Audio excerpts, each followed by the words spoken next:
पुण्यातील एका ठिकाणी एका परिसरामध्ये राहणारी एक 19 वर्षाची पोरगी होती.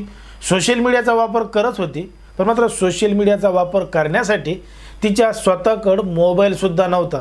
ती तिच्या आईवडिलांच्या मोबाईलमध्ये इंस्टाग्राम चालवत होती, वेगवेगळ्या पद्धतीचे फोटो टाकत होती, व्हिडिओ टाकत होती आणि वेगवेगळ्या लोकांचे रील्ससुद्धा लाईक करत होती. मग याच इंस्टाग्रामच्या माध्यमातून एका 19 वर्षीय पोरीची कोल्हापूरमध्ये राहणाऱ्या एका तरुणासोबत ओळख होते. ओळखीचं रूपांतर मैत्रीमध्ये आणि मैत्रीचं रूपांतर प्रेमामध्ये होतं. मग ती तरुणी त्या तरुणाच्या प्रेमात एवढी अखंड बुडते की ती त्याला थेट भेटायचंच ठरवते आणि ते पोरगंसुद्धा प्रेमामध्ये त्या पोरीला भेटायला बोलवतं. मग ही पोरगी पुण्यावरून कोल्हापूरच्या दिशेनं त्या तरुणाला भेटायला जाते. पण मात्र जेव्हा त्याला भेटायला जाते ते पोरगं ज्या ठिकाणी तिला बोलवतं त्या ठिकाणी तिला भेटतच नाही. म्हणतं आज नाही उद्या भेटू, उद्या भेटू म्हणतं, दुसरं ठिकाण सांगतं. ती पोरगी त्याला भेटायला दुसऱ्या ठिकाणी जाते, पण मात्र तरीसुद्धा ते पोरगं तिला भेटत नाही. पोरगी कोल्हापूरमधल्या वेगवेगळ्या परिसरामध्ये फिरत असते. 3 दिवस वेगवेगळ्या ठिकाणी राहत असते. आता तिच्याकडचे जे पैसे होते ते पैसेसुद्धा संपलेले होते. ना तिच्याकडं मोबाईल होता, ना तिच्याकडं पैसे उरले होते. म्हणून ती तरुणी मोठ्या प्रमाणात परेशान झाली होती आणि एका ठिकाणी एका परिसरामध्ये ढसा रडत बसली होती. त्या रडणाऱ्या अवस्थेमध्ये त्या पोरीला 2 जणांनी बघितलं आणि घडलं एक धक्कादायक प्रकरण, धक्कादायक घटना. नेमकं काय आहे संपूर्ण प्रकरण, कुठं घडली ही घटना, हे आपलं अगदी सविस्तरपणे बघायचं आहे. पण जर तुम्ही अजूनही आपलं चॅनल सबस्क्राईब केलं नसेल तर लगेचच करून घ्या आणि बाजूला असणाऱ्या बेल नोटिफिकेशनला सुद्धा ऑन करायला विसरू नका.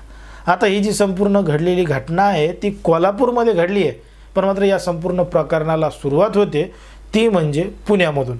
कारण की पुण्यामध्ये राहणारी 19 वर्षीय एक तरुणी आहे. सोशल मीडियाचा वापर करत होती. तिच्याकडे फोन नसला तरी घरच्यांच्या फोनमधून इंस्टाग्राम वापरत होती.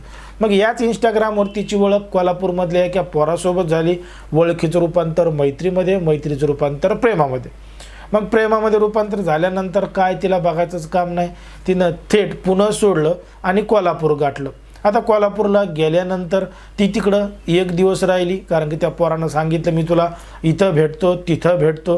आता हिच्याकडं जरी मोबाईल नसला तरीसुद्धा ही कोणाकडून बी मोबाईल घ्यायची, एक फोन लावू द्या म्हणायची, त्या पोराला फोन लावायची आणि भेटायला बोलवायची. 3 दिवस ती पोरगी कोल्हापूरमध्ये वेगवेगळ्या ठिकाणी वेगवेगळ्या परिसरामध्ये फिरत होती. आता पोरगी घरातून बेपत्ता झाली आहे, पोरगी घरी नाही आहे. म्हणून त्या पोरीचे घरचे आईवडील इकडं मोठ्या प्रमाणात परेशान होते आणि रात्री उशीर झाला तरी पोरगी घरी वापस आली नाही. म्हणून त्यांनी तात्काळ जवळचं पोलीस स्टेशन गाठून पोरगी बेपत्ता झाल्याची तक्रार दाखल केली. पोलिसांच्या पद्धतीनं तपास चालू केला, पण मात्र पोरीकडं मोबाईल नसल्यामुळं तिचा तांत्रिक तपास लागत नव्हता. तर इकडं ती पोरगी कोल्हापूरमध्ये त्या पोराच्या शोधामध्ये वेगवेगळ्या ठिकाणी हिंडत होती, वेगवेगळ्या ठिकाणी फिरत होती. त्या पोरानं त्या पोरीला 3 दिवस कोल्हापूरच्या वेगवेगळ्या भागामध्ये परिसरामध्ये फिरवलं. इथं भेटतो तिथं भेटतो तिथं भेटतो असं सांगितलं, पण मात्र तो काही तिला भेटायला आलाच नाही. म्हणून कोल्हापूरमधल्या कसबा बावडा परिसरामध्ये एका ठिकाणी एका बेंचवर ती पोरगी रडत बसली होती. ढसा रडू लागली. काय करावं काय नाही तिला समजत नव्हतं, कारण की आता वापस जायला सुद्धा तिच्याकडे पैसे राहिले नव्हते, मोबाईल नव्हता. अशी अवस्था तिची झाली होती आणि तिनं ज्या तरुणावर, ज्या पोरावर प्रेम केलं होतं तेच पोरगं तिला भेटायला आलं नव्हतं. म्हणून तिला रडू मोठ्या प्रमाणात येत होतं. आता त्या ठिकाणी जाणाऱ्या येणाऱ्या लोकांपैकी 2 तरुणांनी त्या पोरीला रडताना पाहिलं आणि जवळ जाऊन विचारलं, तू नेमकी का रडतीये, कशामुळं रडतीये? तेव्हा ती पोरगी बोलण्याच्या मनस्थितीमध्ये सुद्धा नव्हती. तुम्हाला काय करायचं तुम्ही तुमचं काम करा, मी तुम्हाला सांगू शकत नाही, असे ती पोरगी म्हणत होती. पण मात्र त्या 2 जणांनी त्या पोरीला विश्वासात घेतलं आणि विश्वासात घेऊन विचारलं, तेव्हा हा सगळा घडलेला प्रकार समोर आला. आता हा सगळा प्रकार समोर आल्यानंतर त्या 2 तरुणांनी तात्काळ त्या पोरीला तिच्या घरच्यांना फोन लावून दिला, आईवडिलांसोबत बोलणं करून दिलं. तेव्हा आईवडीलसुद्धा आनंदाच्या ह्याच्यात रडू लागले, आनंदाश्रू त्यांना येऊ लागले, कारण की त्यांची मुलगी कोल्हापूरमध्ये सुखरूप आहे अशी बातमी त्यांना मिळाली होती आणि त्यांनीच पोरगी बेपत्ता असल्याची तक्रारसुद्धा दिली होती.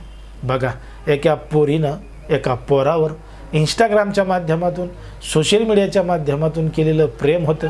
ते पोरगं ज्या पद्धतीने इंस्टाग्रामवर दिसत होतं खरंच त्या पद्धतीनं होतं का? त्याचं जे रूप आहे त्याच पद्धतीनं होतं का? कारण की इंस्टाग्रामवर लोक मोठेपणा दाखवतात, खरंच त्या पद्धतीनं ते असतात का? हा देखील प्रश्न या ठिकाणी निर्माण होतो आहे आणि अनेकांना सोशल मीडियाच्या माध्यमातून धोका मिळतो आहे. त्यामुळं तुम्हीसुद्धा सतर्क राहायला पाहिजे, सावध राहायला पाहिजे आणि जर कोणी अशा पद्धतीनं आगाऊपणा करत असेल तर त्यालासुद्धा समजून सांगण्याचं काम केलं पाहिजे, असं एकंदरीत आपल्या या ठिकाणी वाटतं. आता तुम्हाला काय वाटतं ते तुम्ही अगदी स्पष्टपणे कमेंटमध्ये सांगा.